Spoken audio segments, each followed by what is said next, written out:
Bonjour à tous les amis, on se retrouve pour une toute nouvelle vidéo sur ma chaîne YouTube. Une nouvelle vidéo, on va tout simplement faire un petit comparatif entre deux joueurs qui sont en train de tout exploser sur ce début de saison.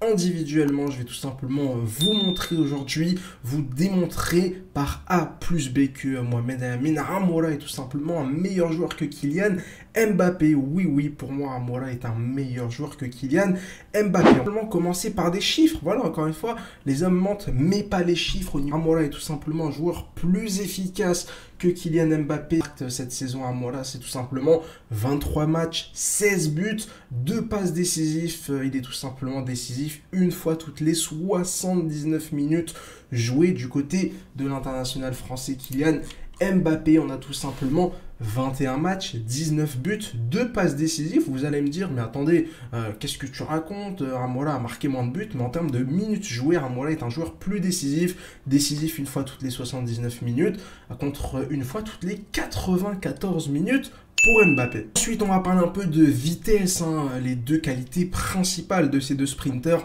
Amoura est tout simplement surnommé Sonic. Voilà, il est surnommé Sonic. C'est pas moi qui le dis, c'est tout simplement les réseaux sociaux. Amoura est tout simplement le joueur le plus rapide d'Europe. Alors, il y en a qui disent qu'Amoura a été flashé à 36 km/h, d'autres Mbappé à 38. Les amis, écoutez, moi je regarde les matchs, j'ai un radar à chaque fois que je regarde les matchs de Amoura et d'Mbappé. Je peux vous assurer que Amoura est tout simplement un joueur beaucoup plus rapide. Alors c'est vrai qu'il est avantagé par sa petite taille, les joueurs un peu plus petits donnent toujours l'impression de courir beaucoup plus vite, mais je vous l'assure, Amoura est un joueur plus rapide qu'Mbappé. 2-0 pour Amoura, plus décisif, plus efficace, mais aussi plus rapide. On va aussi maintenant un peu parler argent. Forcément, il y a un moment donné, Mbappé coûte très cher. Parlons d'abord du salaire. Amoura touche tout simplement 350 000 € par an du côté de l'Union Saint-Gilloise. Du côté de Kylian Mbappé, on est tout simplement à 197 000 € par jour. Oui, vous m'avez bien compris, par jour. 350 000 € par an pour Amoura, 197 000 € par jour pour Kylian Mbappé, ce qui lui fait tout simplement un salaire de 72 millions d'euros par an. Du côté du Paris Saint-Germain, c'est simple, Kylian Mbappé, en un jour et demi, 2 jours, touche plus que Amoura sur toute l'année, ce qui fait forcément 3 points pour Amoura. On va tout simplement maintenant enchaîner, j'essaie de garder un peu de sérieux dans cette vidéo, sur la valeur selon Transfermarkt. Amoura ne vaudrait que 4,5 millions d'euros contre 180 millions d'euros pour Kylian Mbappé. Vous imaginez, vous pouvez avoir un joueur plus rapide, plus efficace pour largement moins cher. Kylian Mbappé vaut évidemment beaucoup trop cher pour ce qu'il est capable de faire sur un terrain de football, alors que pour 4,5 millions d'euros, vous pouvez tout simplement avoir le meilleur joueur du monde. Continuons maintenant de parler football au niveau des compétences sur le terrain, les amis. Il y a un truc qui est hyper important, c'est les coups de pied arrêtés. C'est simple, Kylian Mbappé n'a jamais marqué de coup franc dans toute sa carrière. Amoura en a tout simplement marqué un, ce qui fait forcément un point de plus pour Amoura. Je perds le compte, on est à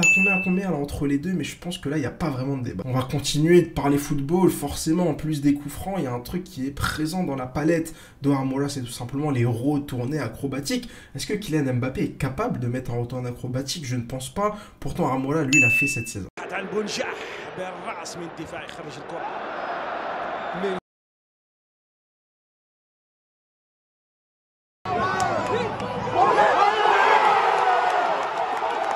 Alors bon, parlons aussi de l'âge, vous imaginez bien que faut en parler de l'âge. Quand on compare deux joueurs, c'est quand même assez intéressant de connaître leur âge. Kylian Mbappé aura tout simplement dans quelques jours 25 ans s'il est né en 1998, alors que Amoura a eu 23 ans il y a quelques mois, il est né en 2000. 2 ans de moins pour Amoura, quand on sait que voilà, une carrière de footballeur c'est quand même assez courte. S'il y a un joueur sur qui je dois miser, forcément je miserai sur le plus jeune.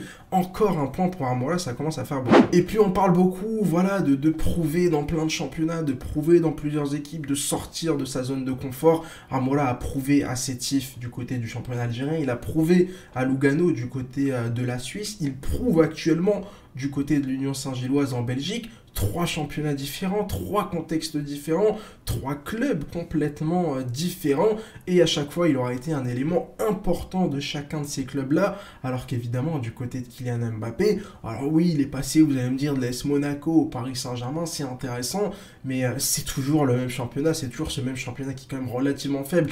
La Ligue 1 qui vous rappelle est en concurrence avec le championnat des Pays-Bas, en concurrence avec le Portugal, on n'est clairement pas sur un très grand championnat, en tout cas on n'est pas dans les 4 plus grands championnats, c'est peut-être pour ça aussi que Mbappé a peur d'aller au Real, a peur d'aller au Barça, a peur d'aller à Liverpool, a peur de quitter sa zone de confort qu'est la Ligue 1, parce qu'il se dit que s'il va dans un championnat un peu plus compliqué, il aura peut-être un peu plus de mal, donc forcément ça fait un point en plus pour Amoura qui a tout simplement réussi plusieurs fois dans sa carrière à sortir de sa zone de confort.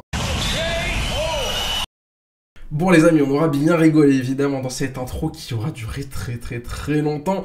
J'espère évidemment que vous aurez compris le second degré dans cette vidéo. L'objectif évidemment aujourd'hui, c'est de revenir sur ce début de saison absolument fantastique de Amoura qui est en train de tout exploser du côté de la Belgique. C'est quand même assez extraordinaire. C'est un joueur qui m'épate. Franchement aujourd'hui, j'ai regardé son match face à Malines, j'ai regardé l'intégralité de son match et je me suis dit, mais qui est cet individu? C'est un mélange entre Sonic, c'est un mélange, enfin je comprends pas, il a une vitesse qui est absolument folle, et c'est vrai que je suis super content parce que c'est un joueur que vous avez présenté sur ma chaîne YouTube il y a maintenant presque 4 ans, voilà, c'était en début d'année 2021, lorsqu'il est commencé vraiment à exploser du côté de Sétif dans le championnat algérien. C'est un joueur que je vous avais présenté, d'ailleurs la vidéo est toujours disponible, c'est assez marrant, je l'ai regardé il y a pas longtemps, c'est assez marrant ce que je dis sur lui, mais voilà, c'est avec quand même beaucoup d'émotion que je vois ce joueur réussir. Alors évidemment, j'y suis absolument pour rien, c'est pas grâce à moi, il y a plein de gens qui avaient fait des vidéos sur lui, il était déjà connu de tous les observateurs et tous les suiveurs du football algérien et du championnat algérien à l'époque, mais voilà, tu sais, quand tu découvres comme ça un joueur depuis ses premiers pas, et que 3-4 ans plus tard, il explose aux yeux de l'Europe, voilà, il marque en Ligue Europa contre Liverpool un but fantastique, il marque pratiquement tous les week-ends avec son club du côté du championnat belge. Je sais pas quelles seront les rumeurs à la fin de la saison, est-ce qu'il ira dans un très grand club européen, est-ce qu'il ira dans un club moyen, est-ce qu'il restera à l'Union? Franchement, je m'en fiche, là je suis vraiment en train de profiter de cette saison de Amoura. J'espère qu'il va aller chercher ce championnat belge et qu'il va aller chercher ce titre majeur dans sa carrière. Alors de mémoire, il a quand même réussi à remporter la Coupe de Suisse avec Lugano, c'était la saison dernière ou la saison d'avant, je sais plus, mais voilà, c'est vraiment avec beaucoup de fierté que je vois un joueur comme ça qui vient du championnat algérien, et forcément c'est ce genre de profil-là qu'on aimerait voir un peu plus souvent, et j'espère que les recruteurs, alors on s'est dit la même chose avec peut-être Belaïdi, on s'est dit la même chose avec d'autres joueurs comme Ben Sebaini, comme Boudaoui, comme Attal. Ça c'est pas forcément vérifié, mais j'aimerais bien voilà, que les recruteurs aillent du côté du championnat algérien, parce qu'il y a vraiment beaucoup de talent en Algérie. Il y a beaucoup de clubs formateurs, il y a beaucoup de clubs formateurs. Il n'y a pas beaucoup de clubs formateurs, mais il y a tellement de talent, même des clubs qui forment pas très bien réussissent quand même à sortir 2-3 joueurs. Et puis il y a surtout des joueurs qui ont envie, il y a surtout des joueurs qui se construisent tout seuls. Alors évidemment parfois, voilà, à 22-23 ans, ils sont encore en Algérie. C'est pas des joueurs qui vont percer à 15-16 ans comme on peut avoir certains cas en Europe. Mais ça reste de très bons joueurs qui, voilà, à 22-23 ans, peuvent pour moi, selon moi, être titulaires dans un très bon club européen. Je pense par exemple à un Belaïd qui est encore du côté de l'USMA et qui pour moi, voilà, je pense que tu le mets en Ligue 1, tu le mets, je sais pas, tu le mets à Rennes, tu le mets au Havre, tu le mets à Brest, tu le mets à Lorient, tu le mets dans n'importe quel club de Ligue 1, à part les 3-4 premiers, je suis sûr que le mec s'en sortirait, mais sans problème, et il serait un titulaire absolument indiscutable, et des cas comme Belaïd, il y en a plein. Bref, Amoura me fait vraiment extrêmement plaisir. Je me devais voilà, de faire cette petite vidéo pour le comparer à Mbappé. Mais franchement, c'est marrant. C'est vrai que ces statistiques, elles sont quand même folles. Le mec, il a une meilleure efficacité que Kylian Mbappé. C'est quand même assez extraordinaire. Alors évidemment, au fur et à mesure de la saison, cette efficacité va baisser. Parce que voilà, il va plus jouer, mais il aura du mal à plus marquer. Donc à suivre, le fait que son temps de jeu augmentera. Mais voilà, le mec, il met des retournées acrobatiques. Il est capable de prendre des ballons de la tête. Il est capable de prendre la profondeur. Il est capable de jouer entre les lignes. Il peut tirer de loin. Il peut marquer des coups francs. Alors certes, il a eu pas mal de chance sur son coup franc, mais il y a très peu de défauts, il y a très peu de défauts, donc c'est vraiment un début de saison absolument fantastique, exceptionnel de Amoura, et c'est vrai que voilà, le seul truc qu'on peut lui souhaiter, c'est évidemment de continuer, et surtout de reproduire toutes ces choses-là avec la sélection algérienne, parce qu'évidemment, en tant que supporter de la sélection algérienne, c'est surtout ça qu'on a envie de voir avec évidemment cette CAN qui arrive très très rapidement du côté de la Côte d'Ivoire. J'espère que cette petite vidéo vous aura plu, n'hésitez pas à me dire si ce petit ton un peu décalé vous a plu dans cette petite intro et cette comparaison entre Mbappé et Aremola, le meilleur joueur du monde actuellement. N'hésitez pas évidemment à mettre un petit like et à vous abonner pour pas louper les prochaines, n'hésitez pas à me suivre sur Twitter pour parler football. Et ciao ciao.